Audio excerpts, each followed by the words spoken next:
Well, he said it wasn't hot, so. So what's your connection with, are you a member of this church? No. I am in a book club with a lot of these women, Zoe and Diana. And Diana runs the Tower Center at SMU. So we work together a lot at the Bush Presidential Center.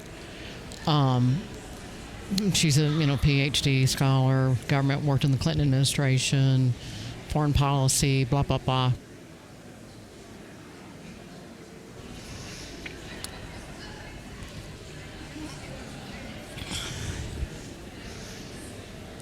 Where did Abby go?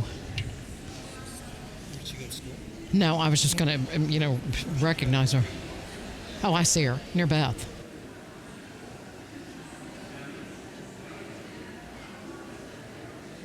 Plum, you could be up here. I'm not going to get up because I've got my whole rig down in here. Okay, all right. Good to see you, Cullum. Great. I just voted for you for something. You voted for me? Yeah. Did you apply for the Philosophical Society or the Lyceum or something or other? A friend was going to put me up, but it was a while back. It took a while for that to process. Apparently. Anyway. So kind of vote for me. Yeah. Anyway, at least you got one vote. Yeah. Although I'm sure there'll be a lot of voter fraud. Actual elective office. I was about to vote like William Sherman. I think, yeah. Nominated, I will not run. You're served. Yeah. So anyway, you got one vote. Thank you.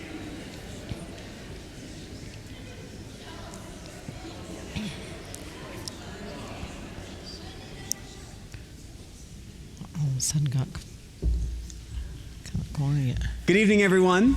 My name is Chris Garata, rector here at St. Michael and All Angels, and we are very excited to have you all here as we kick off the Women of St. Michael Speaker Series for 2022-23. It is my pleasure to welcome the women leadership, who will then welcome our esteemed guests up here on the stage. But before that, I would love to open us and center us with a quick prayer. So if you would, please, let us pray. Gracious God, we give you thanks for the gift of life and for giving us strengths and gifts that we can use to help improve the lives of our neighbors around us. We have been told to love our neighbors, and we try to do that as best we can, and hopefully tonight we will be filled with your spirit of love that we can go outside these walls and continue to do so more and more effectively each day. All this we ask in your holy name. Amen. Amen. And now it's my pleasure to welcome this year's President of the Women of St. Michael, Zoe Hart.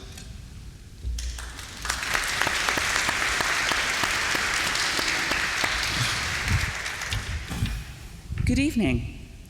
Welcome to our speaker series titled Bridging the Divide, a 5-part lecture series addressing some of the structural divides in America today and providing some hopeful solutions. Topics include tonight's panel on public education in America, faith and science, acculturation, community partnerships, and politics. This topic was born out of my concern about the negative direction public discourse has taken in our country, and my desire to help change in any small way the tenor of that discourse for the better. 3 events in our series will be here in the main sanctuary of St. Michael's, in the evening, with cocktail receptions to follow in either the Garden Cloister or the Parlor, weather dependent. We want to enable as many people as possible to attend our series, working women, parents, and yes, even men. Childcare and meals for children is available if needed. Additionally, the parish hall will be under construction in the spring, rendering its use impossible.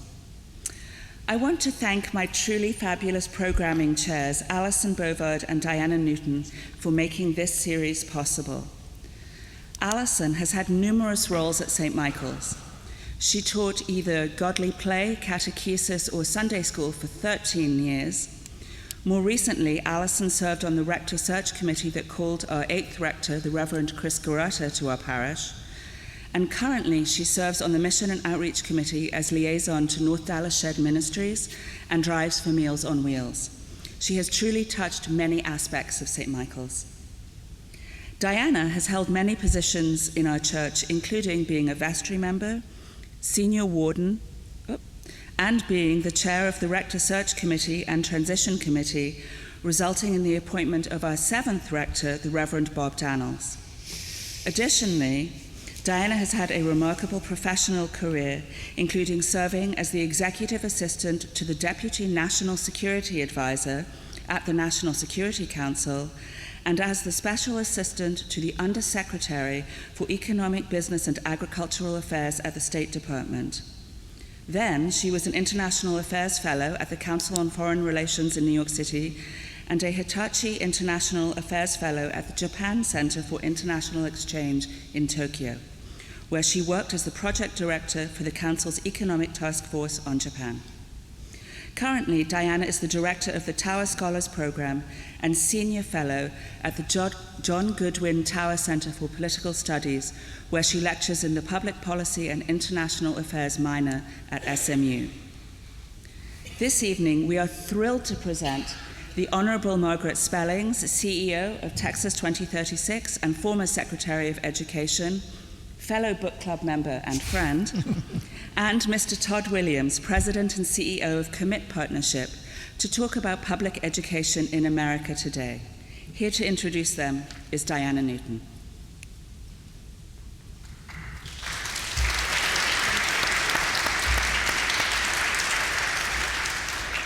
Thank you so much for that introduction, Zoe. That was really wonderful. I think Allison and I both are a little embarrassed by that. But thank you also, all of you, for being here tonight to listen to this incredible panel discussion on the state of public education in America.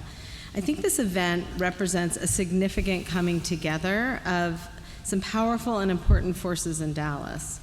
First, Zoe has chosen Bridging the Divide as her theme this year because, like most of us, she has been frustrated by the acrimony and division in our daily intake of information and wanted to use her small but mighty platform of the Women of St. Michael to begin to change that by encouraging open and civil discourse on some hot topics. And I think that's an important first step towards changing the dialogue, or lack thereof, in our country right now.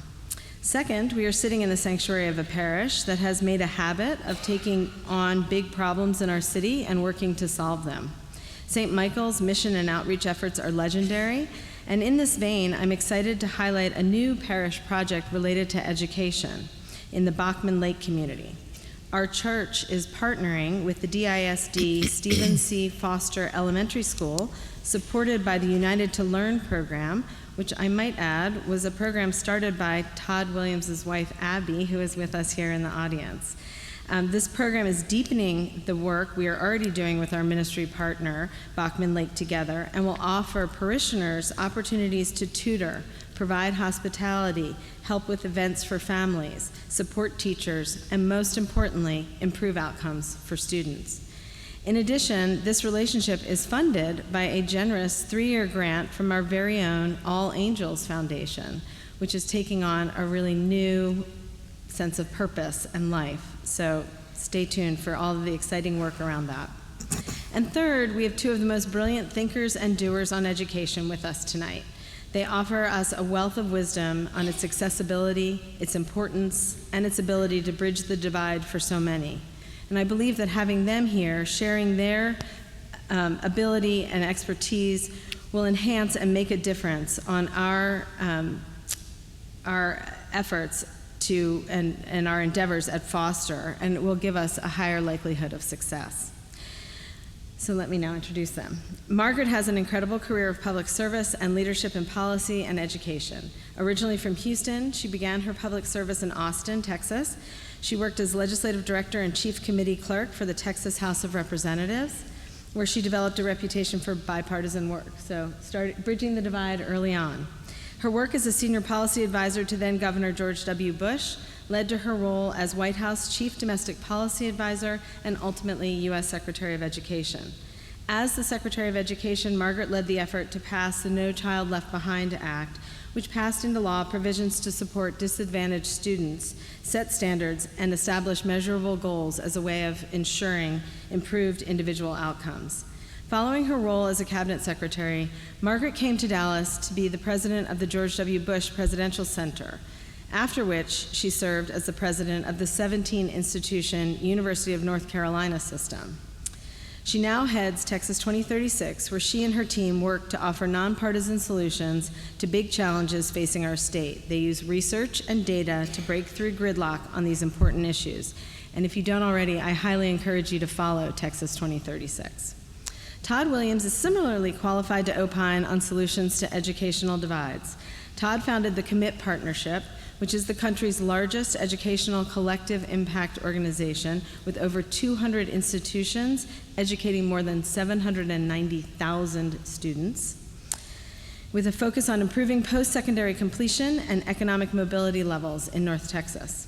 As if being the founding chairman and CEO of the massive Commit Partnership isn't enough, Todd also served as the education policy advisor to Mayor Mike Rawlings for 8 years, is on the board of Austin College, which he also formerly chaired, and started both the regional advisory board for Teach for America in Dallas and the Uplift Williams Preparatory School, a K-12 free tuition public charter school operated by Uplift Education.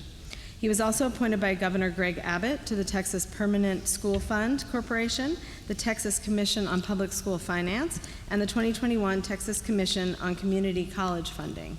He is currently an advisory board member of Educate Texas and former chair of the Citizen Budget Review Commission for Dallas ISD. I could go on, but I know that you would rather hear from them than keep hearing from me, and I could not agree more. So please welcome Margaret and Todd. Thank you. All right, thank you. We also just want to let you know that after they have a conversation, we'd like to add your questions to the conversation, and we'll be passing out cards, and we encourage you to write your questions down. We'll collect those, pass them forward, and we'll add those into the conversation. All right. I thought she was going to say something that happened to me when I was introduced one time, and the person said, after our last speaker, me, free margaritas will be served in the lobby. But this will be free wine and refreshments served in the courtyard over there. All right, well, it's a treat to be here with friends from the book club of the Women of St. Michael's and All Angels, my pals Diana and Zoe and Allison. Thank you for your hospitality. Chris, thank you for welcoming us here, and I know there's a couple of other book club members.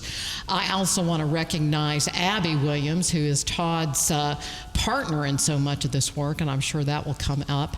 And then also a special VIP in the audience tonight, Jay Puckett, who has worked with me and with Todd over many years to help guide and improve the work that we're doing each and every day. And it is above all a treat just to be with my friend and comrade in arms on school reform, Todd Williams. Really, I respect so much all the things that you've done, especially here in North Texas, because I have a little metaphor that, you got to get up off the couch, and Todd, you've gotten up off the couch. So Todd, tell us, he's had what you didn't mention, Diana, is his wildly successful career in business, and someone who became inspired to devote his life to the prospect of improving opportunity for others. I think none of us would be in this room if we didn't value education and if we didn't think that American public education was an important institution for our country. So how did you get involved in all of this? What inspired you to do it? What is your why, as we like to say these days? Well, first of all, thanks for having me here today. And Margaret, the feeling is mutual in terms of my respect for your work all these years. My why is pretty simple. Both my wife and I grew up in different parts of the state, me in Dallas, Mesquite area, and Abigail outside San Antonio, in what would best be described as a low-income situation. In my personal experience, a lot of food insecurity, a lot of housing instability, a lot of sense of, I got to get myself and my family out of this neighborhood in terms of where we were heading. I had access to great public schools. I was able to go to college on 99.9% financial aid. I think my parental contribution was $90 for me to go to Austin College, and that school changed my life in many ways. And so I got to the point where I had moved into business, and the fact that I could grow up in the neighborhood that I grew up in, and I could look up, and 25 years later, I'm a partner at Goldman Sachs and traveling the world and enjoying my job, but frankly feeling like there's got to be something more to this work. And my wife and I had gotten very involved in Teach for America and public charter schools. We were trying to figure out how to make a difference. And I finally came to the conclusion through lots of self-reflection that maybe the best thing for me to do was to leave what I was doing and to try and figure out how to apply whatever skill sets I've got, connections I've got, influence I've got to really get people focused on the importance of public education. And I would just say that I personally, for me, my why is, the reason why is really three things, which is one, I believe it's critically important that every child in America be able to have the opportunity to live the American dream like my wife and I were able to through a lot of hard work and luck and mentors and all that good stuff. The second thing, I think it's the economically smart thing to do. It's amazing we leave tens of billions of dollars of regional GDP and income, et cetera, on the table because we don't own the outcome for the education of every child in our region and country. And then third, as we've recently start to understand through the politics of our country, it's the politically sustainable thing to do to focus on this, because as we continue to have the growing disparity between the haves and the have-nots, if there's enough people that feel like the system's rigged, my child will never have as good a life as I can, if there's enough of that, they still have their right to vote, and I think they will exercise that appropriately. And I'm a big believer that I think rising tides lift all boats. And as I like to say, even though I'm blessed to live in a very nice neighborhood and a very nice house, and I take no great pleasure in that the hole is on your side of the boat. And so I think it's collectively all our obligation to do this, and I'm just trying to do the best I can. So you've been knocking around in this for about, what, a decade or so? Is that about right? At least, yeah, full time. And so you've obviously learned a ton. I mean, I remember early days when you were going through data and calling the TEA and trying to get smart, and where's we were the all like, bathroom? oh, yeah, exactly. But what has surprised you in the 10 years or so that you've learned a lot and that you've put your shoulder to the wheel on this? In a good way and maybe a not so good way. Yeah. I'd say in a good way, I'd say that there is more feeling and unanimity, I guess, that this is a problem that we have to attack and that we have to solve. And that if you can help us figure out the strategies, we are all in. I mean, to rally the business community both locally and statewide and all the policy work that we've been doing, people understand that there's an urgency to this situation. So I think being able to find colleagues like Jay Puckett, or to be married to such an amazing partner like Abby, who all care about this work, has been really affirming. What's been challenging or surprising to me is the complexity of the problem. Again, but that would make sense because if it was easy, it would have already been done, right? But I think when you think about the challenges and the systemic problems that we have in schools, such as how do we attract the best and brightest to go into education? How do we pay them well to stay in the classroom? How do we make sure that there's not food insecurity or other insecurities that would cause a child to not be able to focus on their academic achievement because they're really hungry, or because there was a shooting in their neighborhood last night, or other things. So I think I've learned in this whole process that there's a whole set of challenges. And like, when they say eat an elephant one bite at a time, you just figure out what are the most important challenges that you can attack. And sometimes it's resourcing, sometimes it's capacity building, sometimes it's state policy. Whatever it is, figure it out and try to attack it that way. But you and I both agree that it has to start with data, or else you're just a person with an opinion, as our friend Tom Luce likes to say. And so let's talk about the data and where are we here in North Texas and in this region, and where are we statewide? How are we doing? You framed well why this is important to all of us, but are we in the game or not? Well, when I first started this work, I didn't really know the data. And I hired a data person from the Dallas ISD who is retired, and I said, I want you to answer the following 20 questions for me. And he came back with a bunch of data, and I said, oh my God. And so I sat down with a lot of leaders in this community, and I said, here's what the data said. And they said, I had no idea. I thought the problem was Dallas ISD, or I thought the challenge was this, or whatnot.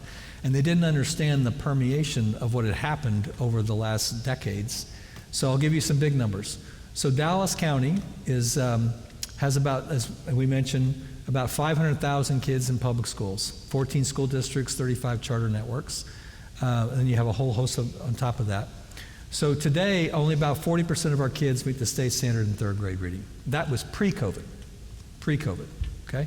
You take that on down the road, and effectively about 50% of our kids enroll in higher ed of some form or fashion. and about 1 in 4 get some type of post-secondary credential by the age of 24. So say 6 years after their high school graduation. We spend about $160,000 a year as a state per child in pre-K through 12 education, and yet only 1 in 4 get the credential that allows them to earn a self-sustaining living wage that allows them to not be having to be supported by public benefits, et cetera. And so when we frame that ROI, and we basically say that's Dallas County, most people don't know. You think about how much philanthropy and how generous our community is. When you think about we lead the nation in job growth in terms of Dallas County, and yet we have tremendous disparities in terms of the have and the have-nots in our region. And I think that most people didn't understand the depth and the breadth of poverty because we all tend to live in our bubbles. We tend to be within a certain radius. Sometimes we'll go south, maybe on the way to Houston or the next A&M or Longhorn football game. And so I think what I've learned in this is that it's important to get proximate and to understand what are the challenges that are being faced every day. But I think we've got to figure out how to get a better return on our investment, but also capture a lot of untapped youth and untapped talent in our community that if we just own the outcome and collectively figured out how to break the problem down in a series of strategies, we could solve it. And I want to add, because one thing that surprised me over the many decades I've been working around this stuff is how this really ebbs and flows, that we have been better and we fell, and thanks to you and House Bill 3, which we'll get into, we're starting to dig out of the hole again. But this is a relentless battle that we can never take our foot off the gas or eye off the ball or whatever. We were, when, I take no joy in this, we used to be in about the mid-30s, then we dropped to the low 40s, and now we're climbing out of the hole. We at Texas 2036 have done some interesting work where we've compared ourselves with a set of peer states, 11 other states, constituting about 62% of the GDP in our country: Florida, New York, California, Illinois, et cetera.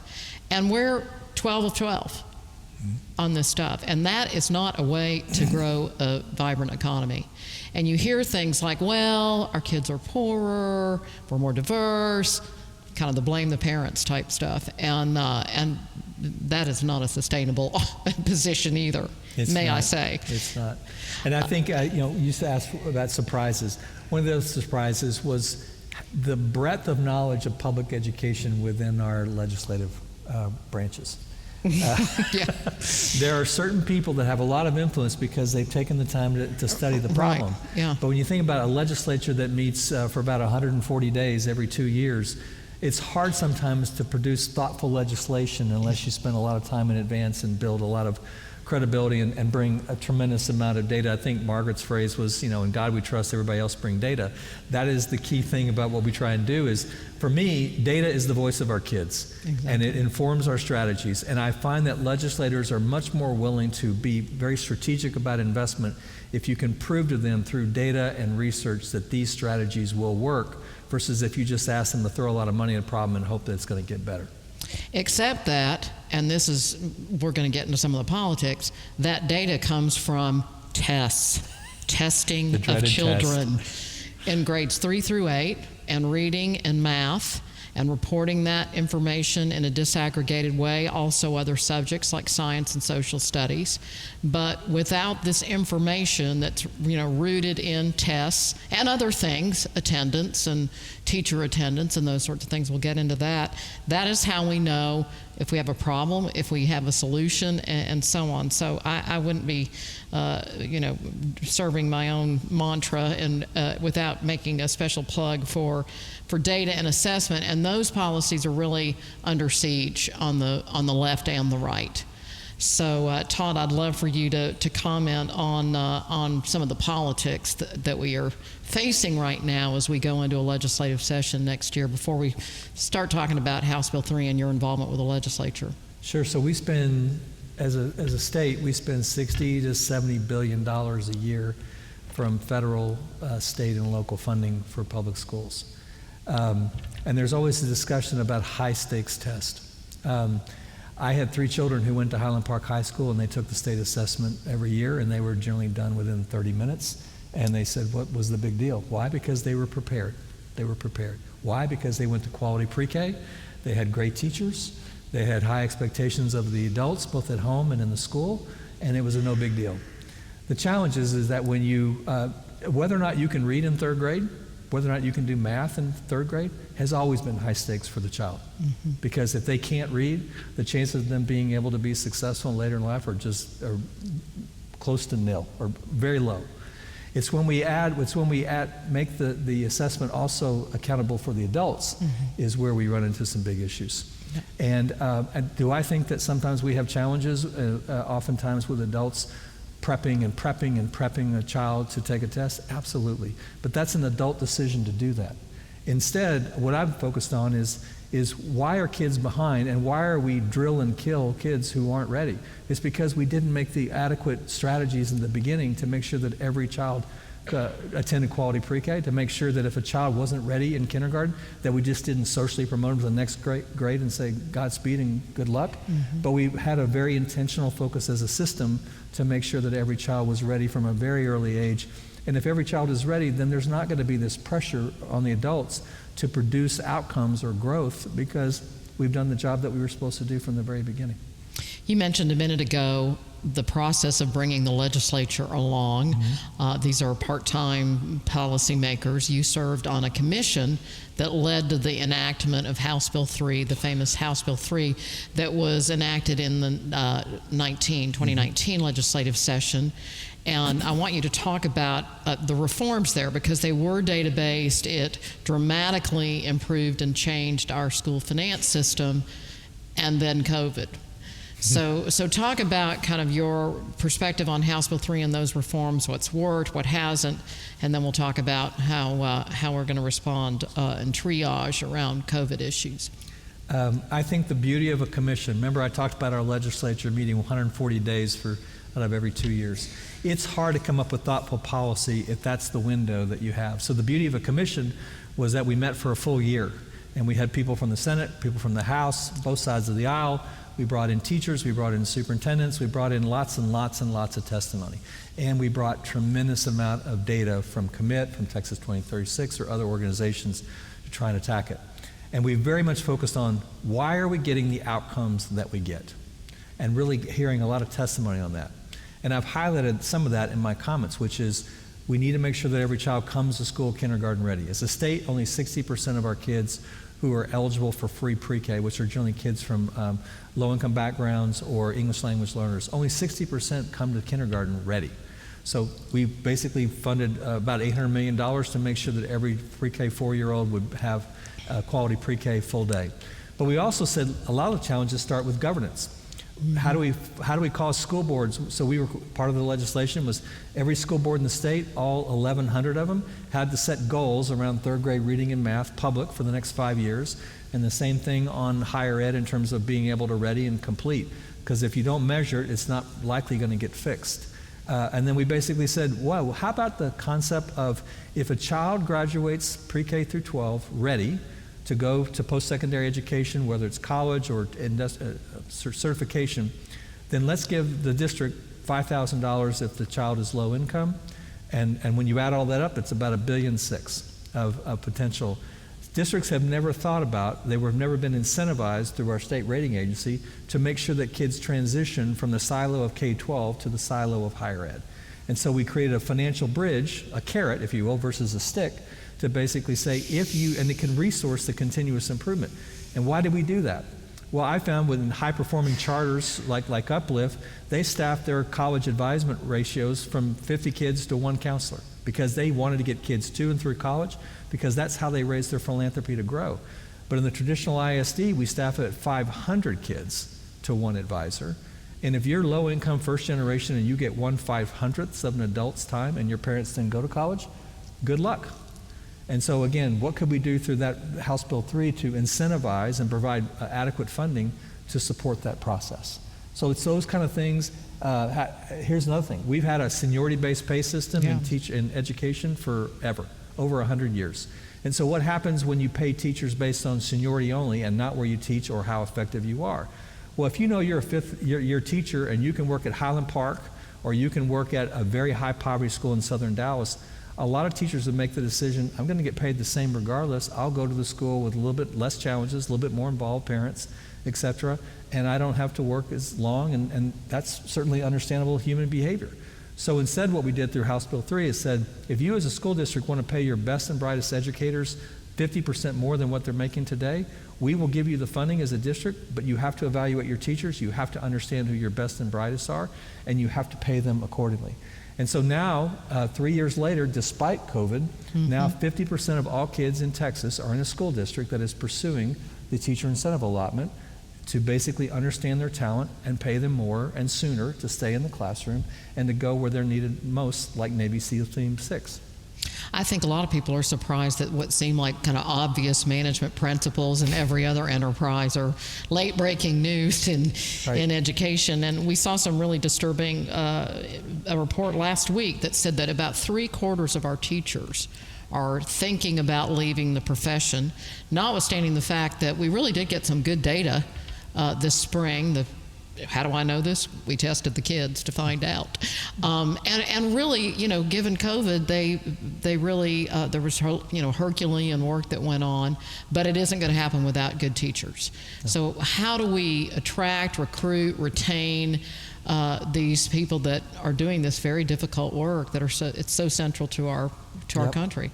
My analogy is, some of you are meeting me for the first time, and a week from now you may or may not remember my name, and that's okay.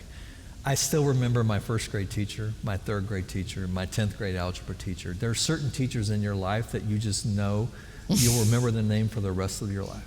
It can be, for me, unfortunately, 50 years plus it's been since that.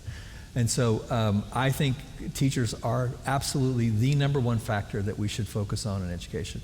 But we've lost our way a little bit in terms of, first of all, we don't understand what teachers make. We've struggled, and we are working very strategically to make sure that our best and brightest teachers in our country, that are in our region, that are working in our highest poverty schools, they should make 6 figures. They are making a huge difference, and they can teach and mentor other teachers. But I think that we've got to figure out how to make teaching be viewed as aspirational, as rewarding. I was fortunate enough to go to Singapore and understand one of the highest performing countries in the world in terms of their educational system. Teachers there are referred to as nation builders. They come from the top 10% of the class, not the bottom third too often, and effectively they have ongoing professional development that's targeted, and they are paid well, merit pay, etc. Something that seems, like you said, a normal practice that you'd see in the private sector is not necessarily been had within the public sector here in this country. I think it's absolutely critical we have to do something there. They also have high expectations as a community and country for all of their kids. All kids. So that's something we need to work on too. Poverty is not an academic disability. No, amen. Okay, so we're heading into a upcoming legislative session. Here's the good news. There's about $30 billion more money.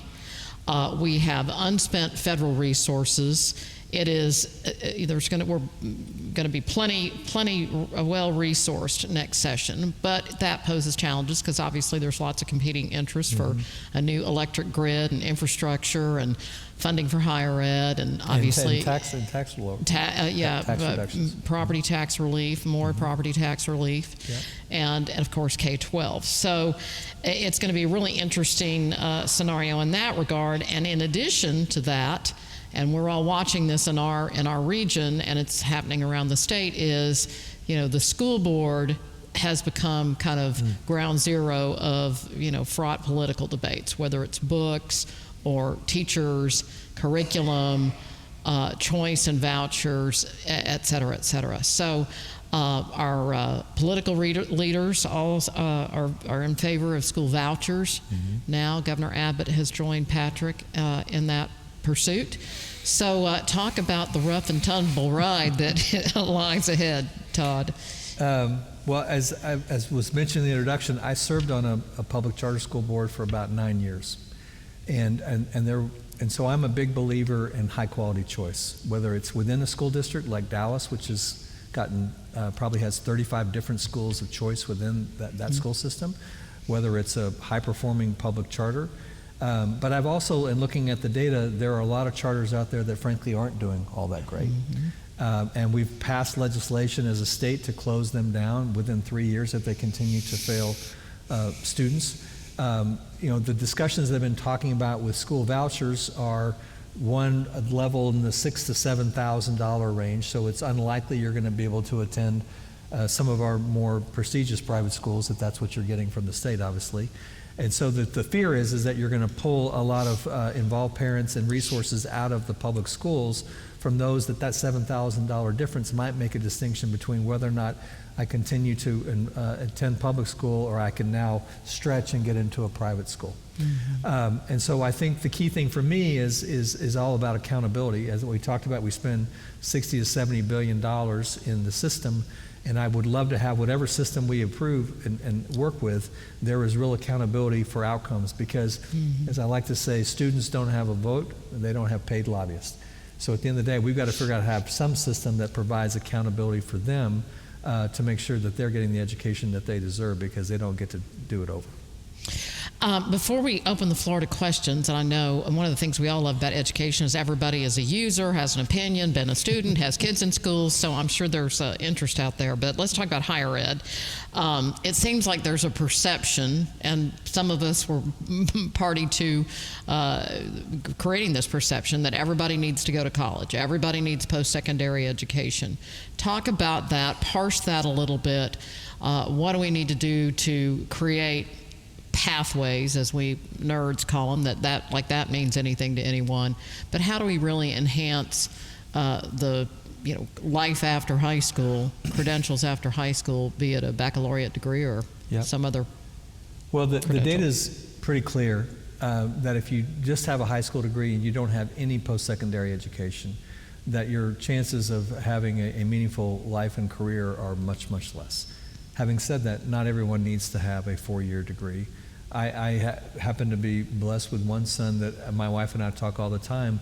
He is so directed in what he wants to do. He is so self-taught that I'm not sure he needs 4 years of a bachelor's degree to do what he wants to do. If he could get an internship at Google within a year or two, he may just stay there and never leave. Mm-hmm. But I think that at the end of the day, we've got to figure out how to own the outcome as a collective community for every child and make sure that they've got those opportunities. And not everyone wants to go to a 4-year institution, but they should have the ability to if that's what they want. Amen. I was blessed currently serving on a commission to study community college funding.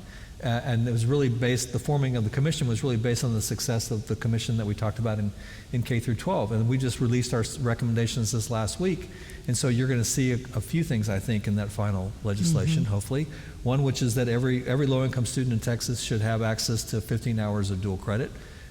Secondly, most funding to community colleges should be outcomes driven. We pay you based on degree completion or transfer, not enrollment, which is going to be a big cultural shift, huge cultural shift for it. Much more work-based learning, apprenticeships, et cetera, to make sure that kids who want to do that can do that. A lot of students want to do certain things, but they've got to eat, they've got to live. And so how do you provide those opportunities so that you can earn while you work is really important. Most people don't know that 60% of all kids in Texas, it's the fastest growing demographic, qualify for free and reduced lunch. So we fill a lot of our jobs. I talked about this tremendous job growth. We fill a lot of our jobs by people who educated elsewhere to our region, and not necessarily because we do such an amazing job of educating our own kids. And I think they should have an equal opportunity to participate in that prosperity as much as anybody. Well, congratulations on those recommendations, by the way. I call that putting our money where our mouths are. And when you think about it, our higher ed nor our K-12 systems really are designed to have the kind of behaviors that we want to see. So let's redesign the system and put our money where our mouths are around, outcomes like you've talked about. Okay, well, I'm going to open the floor for the question gurus are over there, and from you all. And as far as I'm concerned, this is, I know it's church and everything, but you can just leap up and ask something. We're not afraid of you. Go ahead, Diana. School marm. Oh, okay. We'll get on that. Thank you. We are going to have more questions than we have time for, I think. Okay. But so several questions have been related to the teacher issue. Teacher unions get such a bad rap for being part of the problem. We've been talking about paying our teachers better for decades. Why can't we solve this problem? What is the hurdle? I'll let you start. I was just going to say, yeah, Todd, why can't you solve the problem?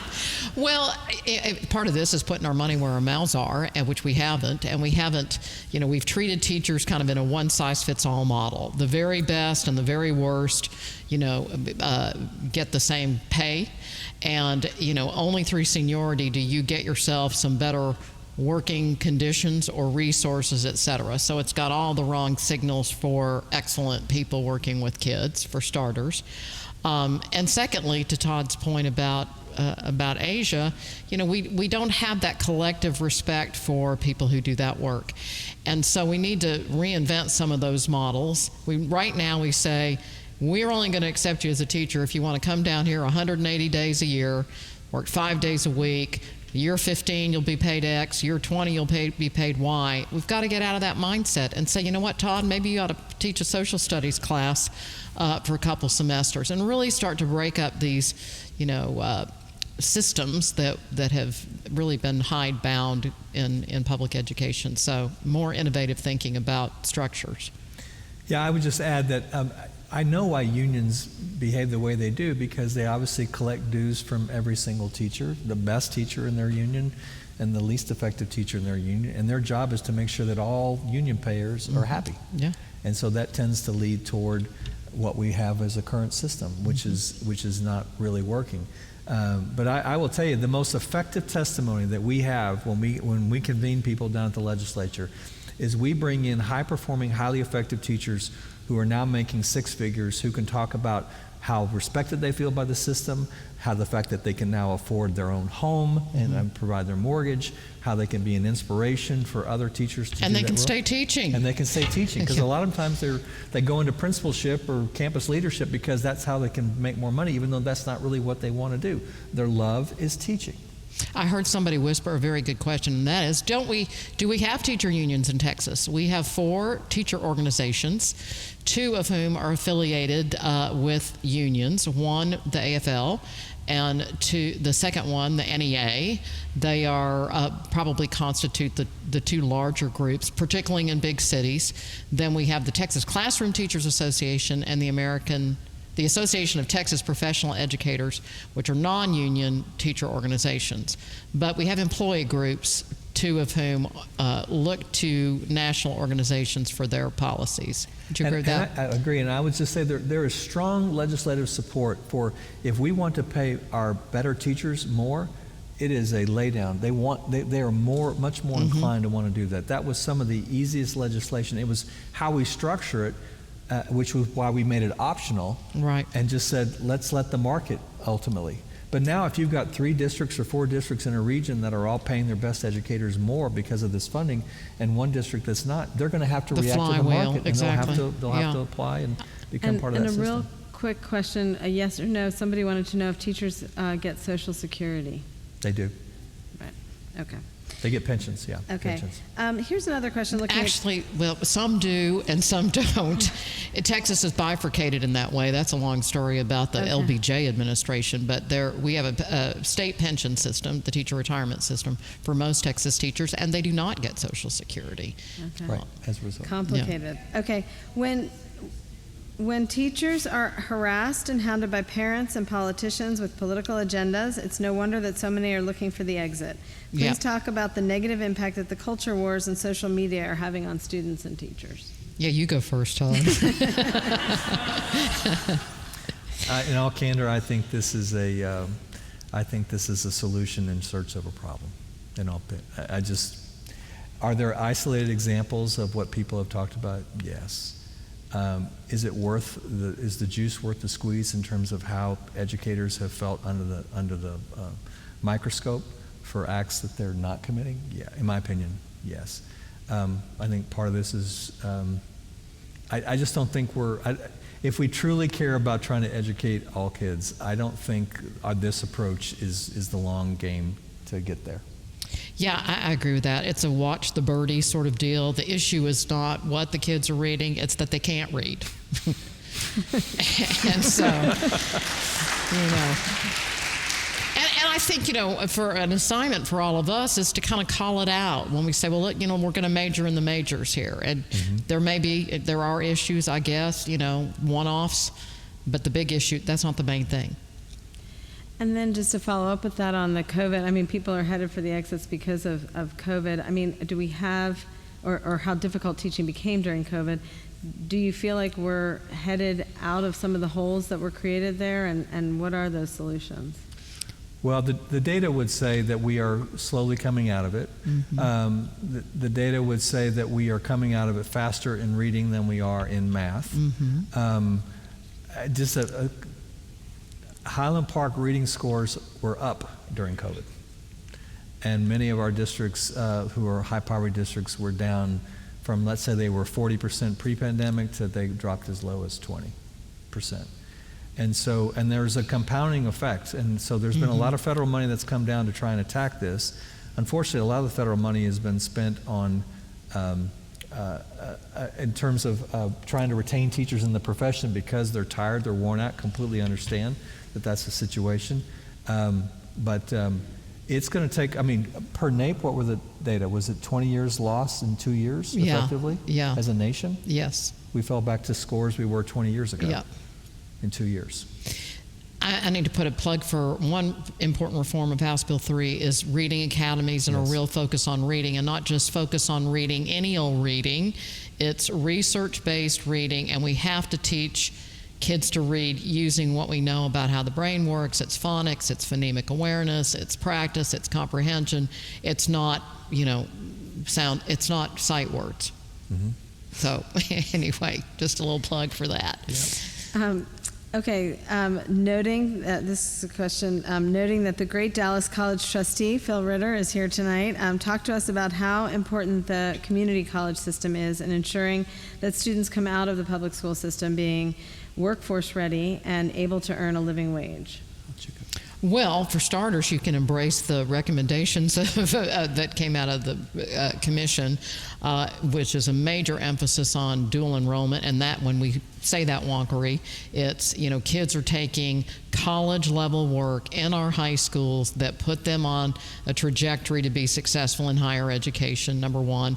And number two, when we can get into the student loan debt relief thing, which I personally think is a bad idea, we want to, our kids, our consumers, to price shop and shop around value of a credential in the marketplace. And that, again, is why we need data, because, you can probably make more money as a CAD designer than a barista. I don't know. I would just say under the board's leadership, under Joe May's leadership, and now Justin Lannon's leadership, Dallas College has been an absolute inspiration in this region in terms of what they've been willing to do. Amen. The fact that we now have 18 P-TECH high schools in Dallas ISD where a student can graduate with an associate degree at the same time they graduate with their high school diploma, and therefore they're much more likely to get whatever final credential that they want because of that, is incredibly important. Helping a partner with Commit in the Dallas County Promise to make sure that in our highest poverty high schools, every child in that school knows that if you want to go to college tuition free, you can.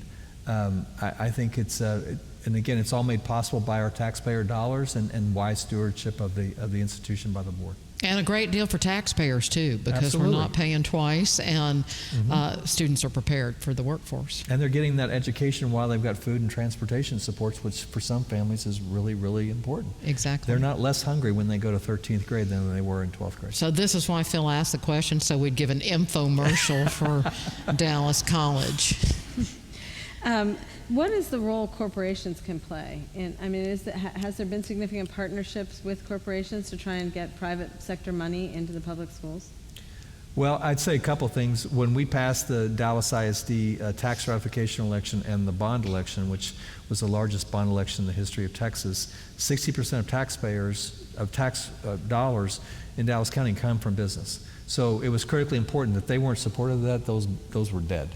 And so the Dallas Regional Chamber, the Dallas Citizens Council, major business organizations all got behind that. They've been incredibly important at the legislature, to the extent for those legislators that listen to business. They're not; it's not universal. Right. In terms of getting some of these reformist policies passed, they know this is their workforce pipeline.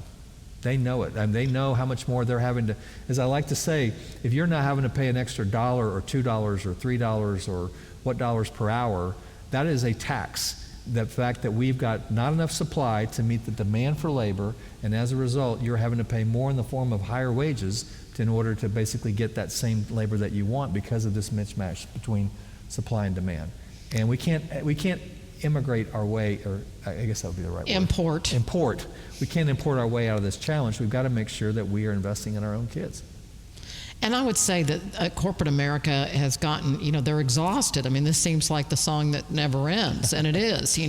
We could have been saying these same things and did, 20 or 25 years ago. And so, keeping that relentless focus, and I want to say that we've got some amazing stewards like Texas Instruments in this community and many others, Bank of America, et cetera. JP Morgan Chase, et cetera. So we've got incredible and informed corporate stewards that are a big part of the solution.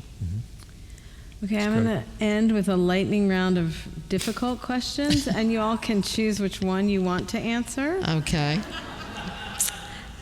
Okay, as an educator, we have seen the failure of No Child Left Behind and Every Student Succeeds Act. They were theoretically a good idea, but turned out to be destructive to the fabric of education.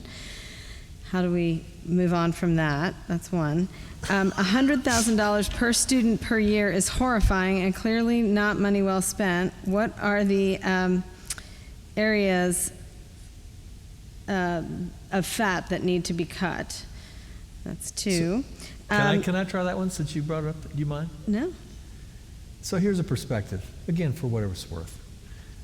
We spend about $10,000 to $11,000 per child, okay, in our public school systems. How many of you sent your child to Hockaday, St. Mark's, or Jesuit, or Ursuline? And we know what those tuition bills are. We don't need to talk about them. Yeah. So the average parent in North Dallas that chooses to send their child to one of those institutions, when you add up the annual tuition per year and you say, maybe I could have earned 3 or 4% on that money, and it's non-tax deductible, right? They're basically making a $500,000 decision per child because they don't trust the public education system, or maybe it has certain appeal in terms of a spiritual nature to the education, or they want a single gender school or whatnot. But I guess all I would say is I'm very focused on how to spend the $160 more efficient and more effectively. I don't think I'm going to cut my way to success. Okay, I'll take the No Child Left Behind one, as you will not be surprised. Those weren't even all of the tough ones. The high water mark of closing the achievement gap to date was in the aftermath of No Child Left Behind. When we were in the 30s, now we're in low 40s, that was what was happening. Now, here's what, and ESSA also, I mean, the federal government's role has always been around civil rights, closing the achievement gap since the founding of the department in the 60s.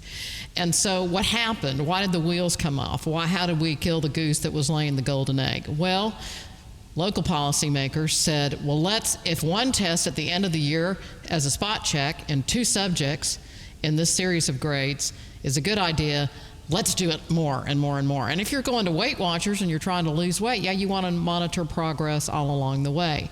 But what happened is that it all became high stakes. And further, we tied a lot of responsibility to adult issues like pay, like assignment, and so on.